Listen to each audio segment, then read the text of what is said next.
Hello ladies and gentlemen, welcome to my corner of the internet. My name is Jason and today we're back with some more of The Witcher!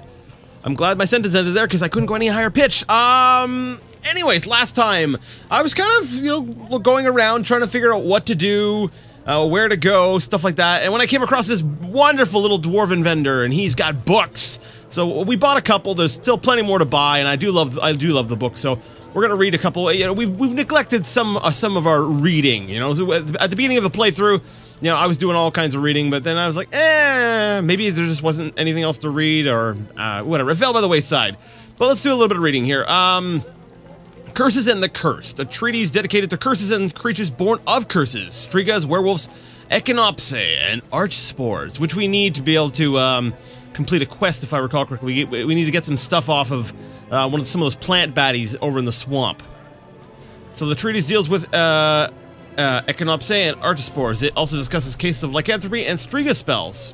So it adds a bestiary entry to the journal for a few different monsters. Well, let's go ahead and read those. Archspore juice. Well, as much as I'd want to read about the juice and the marrow and the root and all these other great things, let's read about the monsters themselves, perhaps. Like the archspore. Let's see here. Occurrence. Archspores grow in places where particularly cruel crimes have been committed, or on the tombs of the victims of such crimes. Interesting. Immune to all mind effects, fear, stun, axis sign. Well, I now know what the axis sign does. They feel no pain and cannot be poisoned, blinded, knocked down, or bled to death. Susceptibility. Archspores are sensitive to silver and very susceptible to incineration attempts. So yeah, that's basically what I figured. We want to use fire against these. Tactics, sorry. Archspores shoot poison thorns and they suck. Archspore juice and spores, okay. Some crimes are so terrible that they fill people with terror and offend the gods. The criminal's ill will and the cruelty of his deed conceive a curse that brings the archspore to life. The beast attacks innocent creatures hatefully, trying to take vengeance until justice is done. This is interesting, because we fought some of these types of things anyways. Is that... Okay, it's not echinops necessarily, but I believe we may have already fought an archspore. It's interesting that, someone who's not even magical in nature can inadvertently curse somebody, or curse their grave, and cause one of these things to grow. That's a very interesting... if I'm understanding that correctly, that's what it does, and that's very interesting to me. Echinops. Now, these are a little more common. The echinopse, echinopse, I guess that's the plural form, grow in places where crimes have been committed or on the graves of the victims of such crimes. So, basically, they're mini archspores by the sounds of things. They're immune to, looks like the same things, susceptible to the same things. They're rooted to the ground, but they shoot with poison thorns. Now, I'm assuming the archspore is also rooted to the ground, but they didn't... I'm assuming. But it doesn't actually say that. Interesting. Echinopse are monstrous plants which grow in places where terrible crimes have been committed. The beasts try to take their vengeance on criminals, but they do not spare the lives of innocents who haplessly enter their territory. I feel like this entry and the archspore entry can kind of go together. They're kind of, I feel like, they're just two different, breeds of the same thing. Now, a striga and a werewolf. I love that they've got entries for these, and they're listed as boss-type characters, which kind of tells me that perhaps we will be meeting these. The striga is actually the same monster that we saw in the intro to the game. And this was an interesting one. I'm actually really curious to read about the striga. A striga is a woman transformed into a monster by a curse. She's filled with hatred toward all living beings, devouring them gladly. A striga may tolerate necrophages. She needs a hideout during the day, often choosing a sarcophagus in a forgotten branch of a crypt. Interesting. Maybe they tolerate necrophages because necrophages, I don't know, do they come out during the day?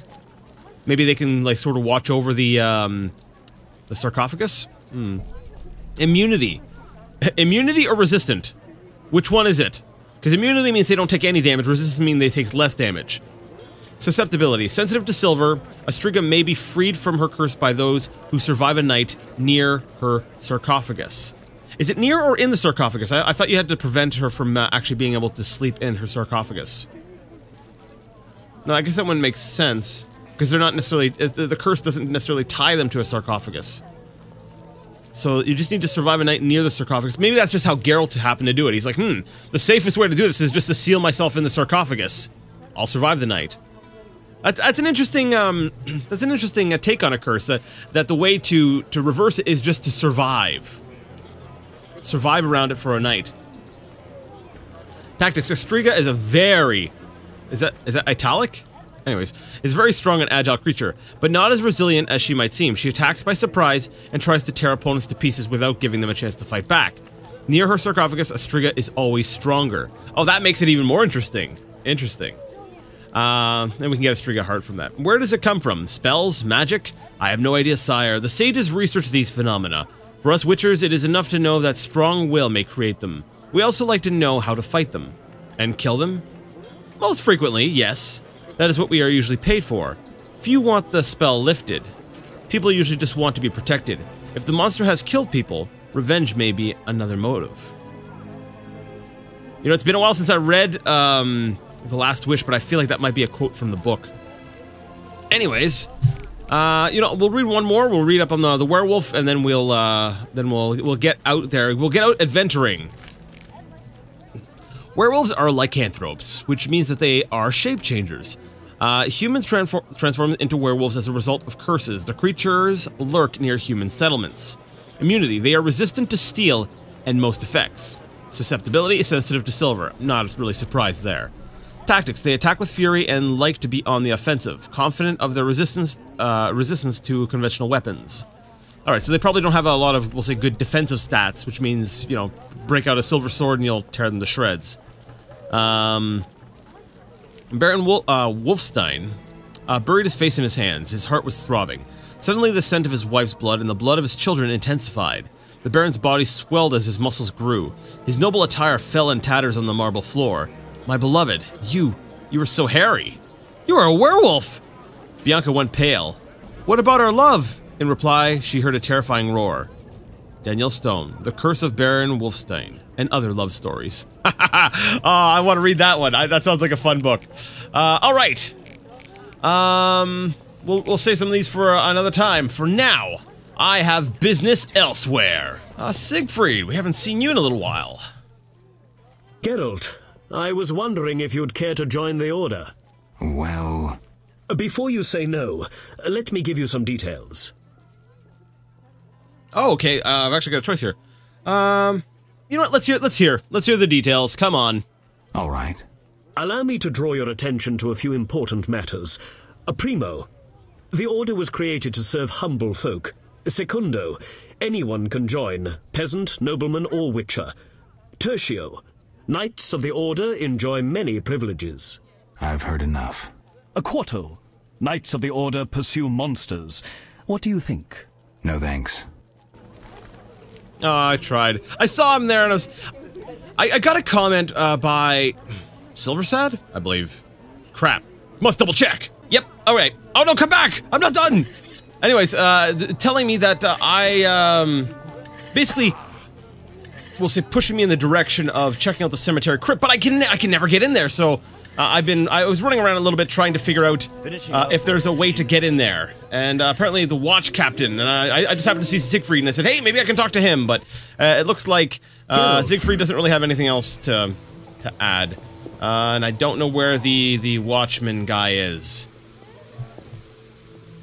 The night, was it the night watch? No, it was just the city watch. I don't think I've ever done this before. Drinking with you's a fucking treat. I'll show you something interesting, though I shouldn't. I found a book.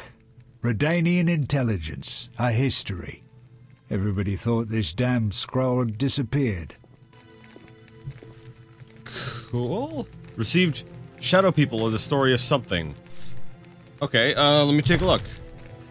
So basically, I was running around, I talked to Vincent Meese again, I tried talking to like everybody, nobody wants to talk to me, but then I noticed that there was the option to have a drink with Tyler, so I was like, alright, let's do that! Shadow People, the story of His Majesty's Secret Service, contains information about international politics and key players in the intelligence game. Well, I guess today is going to be a reading day now, isn't it? Redania's political situation was best grasped by Sigismund I'm not pronouncing that one. Whatever. Who could accurately foresee the future and would have assessed present events level-headedly. Knew the kings of the north were weak and that actual power rested with the sorceresses. He assumed that a counterbalance for their magic could only be provided by a strong religious cult offering an ideology that would appeal to the masses and possessing real armed forces. The chief of Redanian intelligence supported the newly formed Order of the Flaming Rose. Oh. But disagreed with the concept of establishing its main commandery within Redanian territory. It is reported to have said it's good to have fanatics and sorceress scarers on one side, but it's even better when they live beyond one's borders. Fundamentalists always cause trouble, so it's best to transfer this trouble to somebody else. Like the Temerians, for instance, and if we need fanatics, if we need to unleash them against the sorceresses or Nilfgaard, we'll just whistle. It won't be far, just beyond the border. Time will tell how much truth there was in these words. Interesting. So this is from Redania. Order of the Flaming Rose. So there's probably some more information on that. Oh, that's the Flaming Rose people. Okay, yeah. Alright, the second part we mostly already heard, but the first part is a little bit some new information. The Order of the Flaming Rose was established after the war with Nilfgaard by charismatic leader Jacques de Aldesberg on the foundations of the deteriorating Order of the White Rose.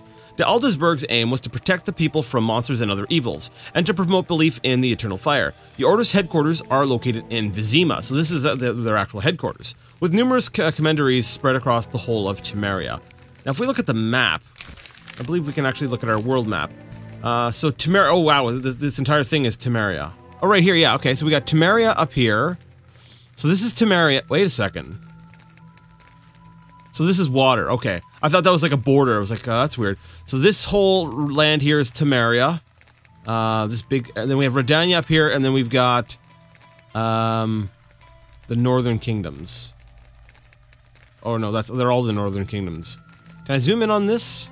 No, I'm stuck looking at just this one section. Okay, cool.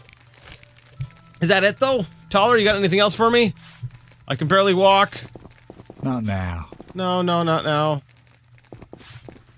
That's unfortunate. I'm not getting anywhere fast like this.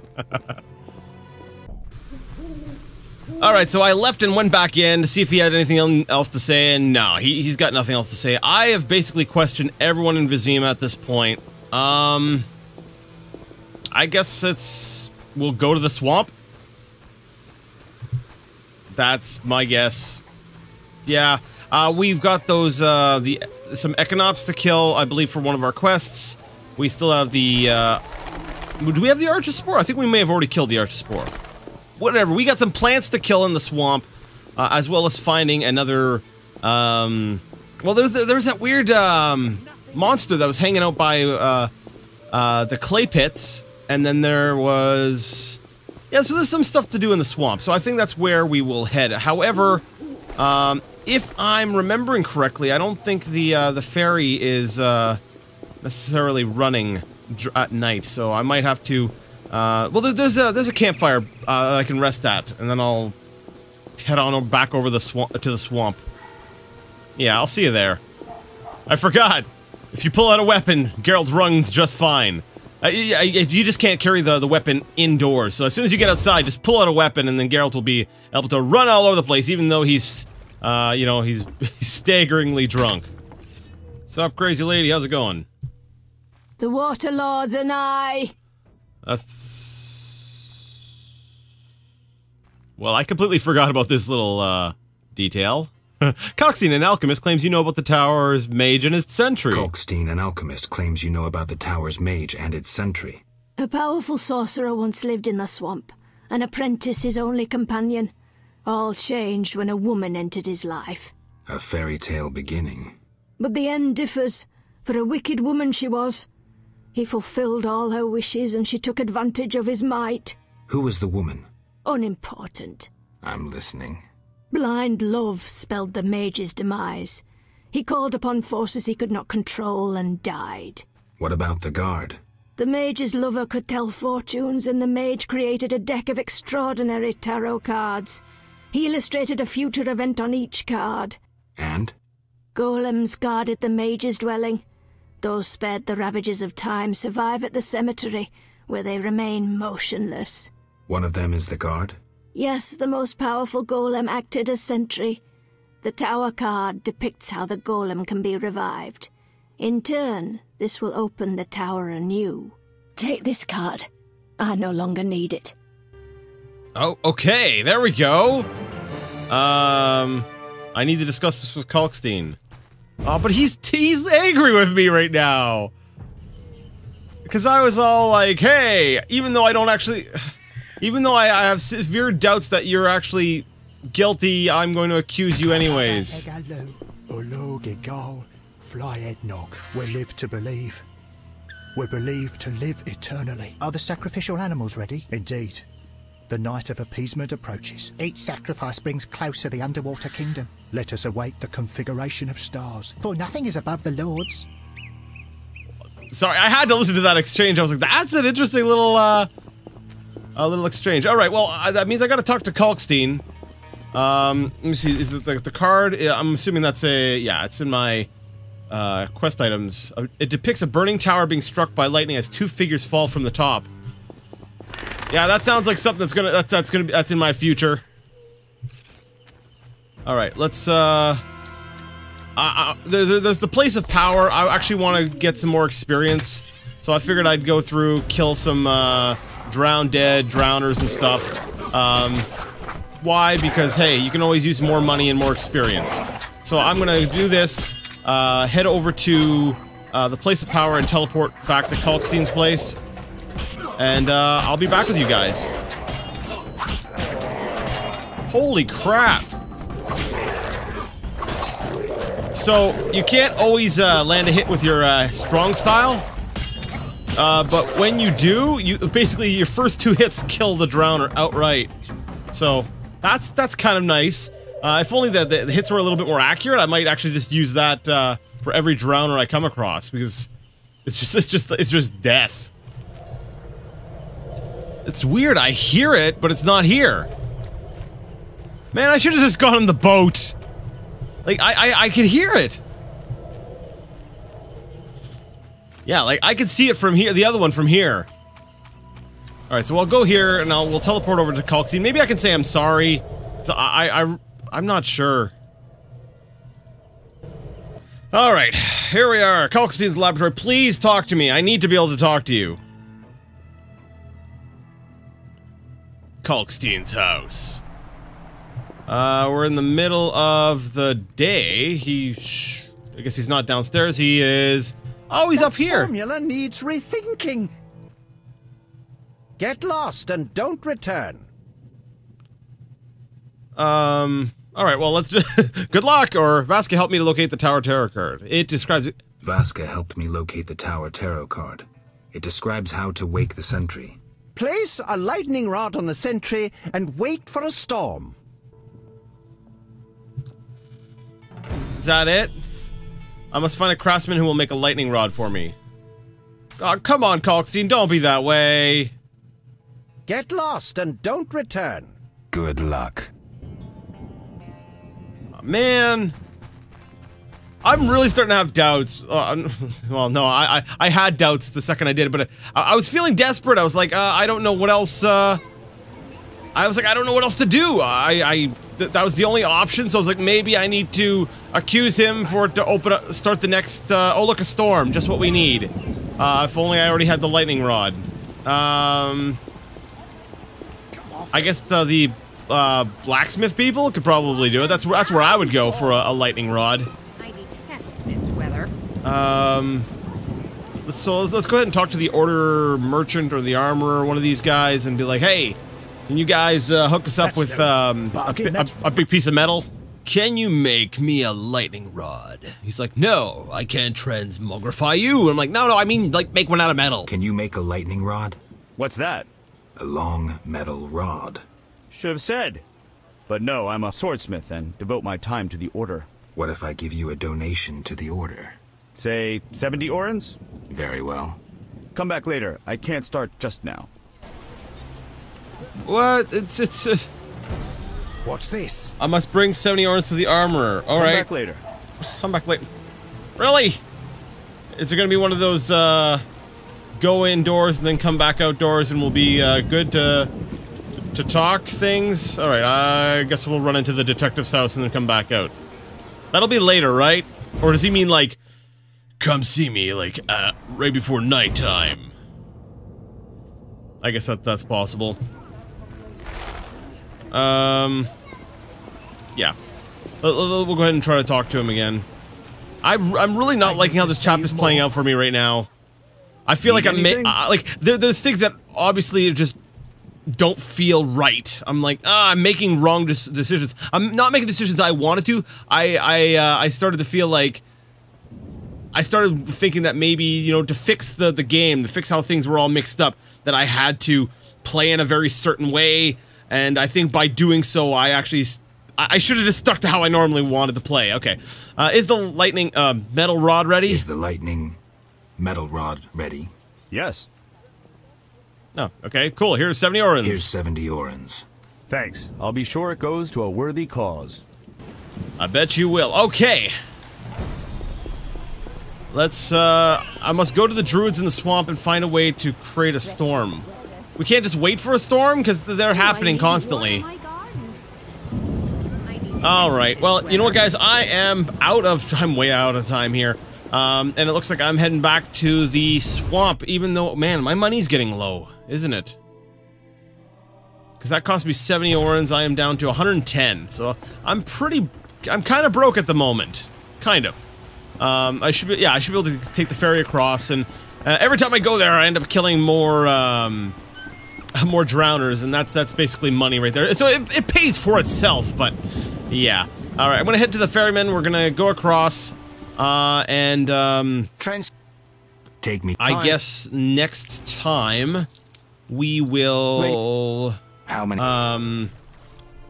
Talk to the druids. Be like, hey, I need a storm, and then maybe we'll I guess we're gonna end up having to fight the golem. That'll be the last thing, and then we're gonna go talk to I'm making a prediction. We're gonna go talk to fake Raymond. Because it's not, he's totally not real Raymond. Because this one here is totally The water's seaman. He's a shapeshifter. That's right, and he's wearing Raymond's skin. Whatever. Regardless, we'll tackle all that next time. So, until next time, I'd like to ask you all to game on.